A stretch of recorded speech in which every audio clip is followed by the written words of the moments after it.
Le 9 janvier 2003, une jeune fille de 9 ans disparaissait en rentrant de l'école de Guermantes dans la Seine-et-Marne. Son nom, Estelle Mouzin.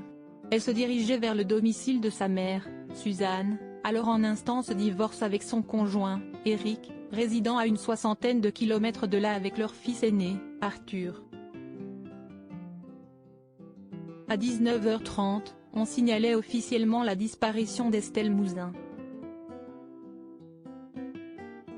C'était le point de départ de l'une des enquêtes les plus tortueuses dans l'histoire des affaires judiciaires de France et de Navarre. Le suspect le plus probable ? Le tueur en série Michel Fourniret. Une piste qui surgit encore aujourd'hui pour essayer de lever le voile sur la disparition d'Estelle Mouzin. On vient en fait d'apprendre cette semaine que la justice s'apprête à lancer une 9e campagne de fouilles du côté d'Issancourt et Rumel, dans les Ardennes. Le corps de la fillette serait enterré dans un bois à une dizaine de kilomètres de Charleville-Mézières, un secteur qui avait d'ailleurs été passé au peigne fin sans succès l'année dernière.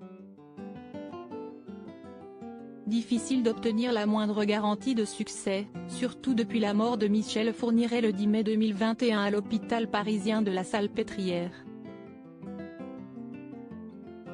Pour explorer cette nouvelle piste, les enquêteurs devront compter sur l'assistance de son épouse, Monique Olivier, complice du tueur en série. La conclusion de l'affaire Estelle Mouzin s'écrira-t-elle dans les Ardennes ?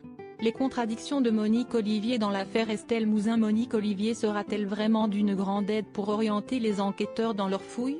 Elle n'est pas claire. Et même si elle est honnête, les souvenirs remontent.